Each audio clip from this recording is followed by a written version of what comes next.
Hello everyone. Pandas data frame manipulation की इस series में नेक्स्ट वीडियो है operations on rows and columns के ऊपर। इसमें हम एलओसी और आईएलओसी की मेथड से डेटा फ्रेम से वैल्यूज़ को एक्सेस करेंगे। नेक्स्ट स्क्रीन में आपको विजिबल होगा कि मैंने एलओसी और आईएलओसी के सिंटेक्स स्क्रीन में लिखे हुए हैं। पहले हम एलओसी को कवर करते हैं। एलओसी का सिंटेक्स आपको दिखाई दे रहा है कि डेटा फ्रेम का ऑब्जेक्ट डॉट एलओसी। इसमें स्क्वायर ब्रैकेट के अंदर दो पार्ट्स हैं। पहला पार्ट है रो लेबल की रेंज देने के लिए और दूसरा पार्ट है कॉलम लेबल की रेंज देने के लिए। एग्जांपल में आप देख सकते हैं कि डीएफ डेटा फ्रेम का नाम है, एलओसी मैंने यूज़ किया हुआ है, बी से सी तक की रेंज दी है मैंने यहाँ पे। बी एंड सी रोज़ इसमें सेलेक्ट होंगे, ये रो लेबल रेंज है। और कॉलम की रेंज मैंने दी है नेम और एज। तो इस तरह से आप आउटपुट में देख सकते हैं कि हमें बी सी रोज सेलेक्ट हुई हैं और कॉलम्स में नेम और एज। नीचे आई जो है, आई का मीनिंग यहाँ पर होता है इंडेक्स लोकेशन। तो आई हमेशा इंडेक्स डिफ़ॉल्ट इंडेक्स में वर्क करता है, जो कि 0123 आप देख सकते हैं। रो इंडेक्स 0123 राइट साइड में और कॉलम इंडेक्स 0123। तो आई इंडेक्स लोकेशन होती है। तो आप ध्यान रखिए, आई फॉर इंडेक्स ये न्यूमेरिक डेटा पर रन करेगा। तो इसमें आप देख सकते हैं कि इस फंक्शन के भी स्क्वायर ब्रैकेट के अंदर दो पार्ट हैं। पहला पार्ट है रो की रेंज का और कॉमा लगा के दूसरा पार्ट है कॉलम की रेंज का। एग्जांपल में आप देख सकते हैं कि मैंने जो रो इंडेक्स की रेंज दी हुई है वो दी हुई है 1 से लेके 3 तक, यानी कि इसमें 1 एंड 2 दो रोज सेलेक्ट होंगी। 3 - 1 तक ये रन करेगा, तो इसमें दो ही रोज सेलेक्ट होंगी, 1 और 2। 3 को नहीं सिलेक्ट करेंगे। इसी तरह से कॉलम भी 0 और 1 कॉलम सेलेक्ट होंगे, 2 को हम नहीं लेंगे इसमें। तो इस तरह से आप देख सकते हैं कि 1 एंड 2 एज अ रो हमें रिसीव हुआ है और कॉलम्स में 0 और 1 हमें रिसीव हुआ है। आगे हम देखते हैं कि कैसे हम इस एलओसी और आईएलओसी को अपने प्रोग्राम में इम्प्लीमेंट करेंगे। आपको स्क्रीन में एक प्रोग्राम दिखाई दे रहा है जिसमें डिक्शनरी ऑफ सीरीज से एक डेटा फ्रेम बनाया हुआ है, जिसमें 4 कॉलम और 4 रोज हैं। ए बी सी डी रोज हैं और नेम एज जेंडर और क्लास 4 कॉलम लेबल हैं। तो सबसे पहले हम एलओसी मेथड से डेटा को एक्सेस करेंगे।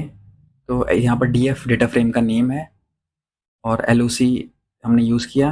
रेंज हम यहाँ पर देते हैं रो रेंज A:B, यानी कि हम यहाँ पर दो जो रेंज दे रहे हैं वो दे रहे हैं। राइट साइड में आप देख सकते हैं A और B हमने एज अ रो रेंज ली हुई है, रो लेबल रेंज, और कॉलम की रेंज ली हमने नेम और एज की। तो आप देख सकते हैं कि हमें A और B एज अ रो और नेम और एज एज अ कॉलम्स के फॉर्म में आउटपुट रिसीव हुआ है, आउटपुट गेट किया हमने। तो इस तरह से आप रेंज चेंज भी कर सकते हैं। सी करके देखेंगे, ए बी और सी तीनों एज अ रो हमें रिसीव होगा। और अगर मैं नेम के प्लेस में एज और एज करूं तो यहाँ पर सिर्फ एक ही कॉलम सेलेक्ट होगा जो कि एज होगा। तो इस तरह से आप डिफरेंट कॉम्बिनेशंस को चेक कर सकते हैं। ये देख सकते हैं इसमें एज और जेंडर दो कॉलम सेलेक्ट हुए हैं और रोज A to C दिया हुआ है। इसी तरह से df.iloc फंक्शन होगा जिसमें आप जो ILOC का मीनिंग होता है आई फॉर इंडेक्स लोकेशन। इसमें आप इंडेक्स वैल्यूज़ देंगे जो कि डिफ़ॉल्ट 0 1 2 3 होती है। 0 1 2 3 से स्टार्ट होती है रो वाइज, ऐसे कॉलम में भी 0 1 2 3 से स्टार्ट होती है। तो मैंने यहाँ पर कॉलम का इंडेक्स दिया 0 to 1, यानी कि सिर्फ 0 कॉलम यहाँ पे सेलेक्ट होगा और 0 रो सेलेक्ट होगा और कॉलम्स में सिर्फ 1 कॉलम सेलेक्ट होगा। ये हमेशा स्टॉप -1 तक रन करता है, इस बात का ध्यान रखिए।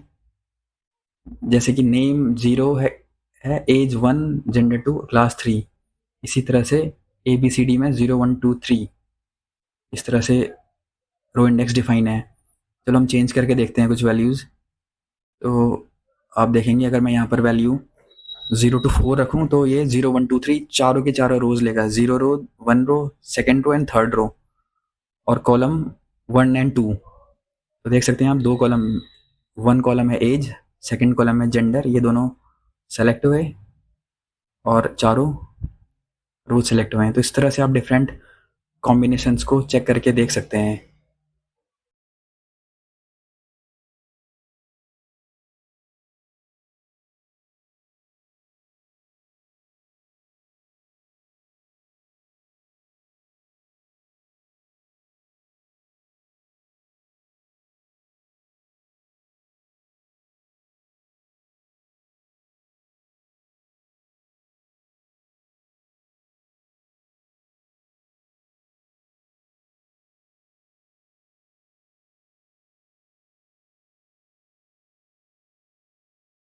अगर आपको वीडियो अच्छा लगा तो चैनल को लाइक और सब्सक्राइब कीजिए।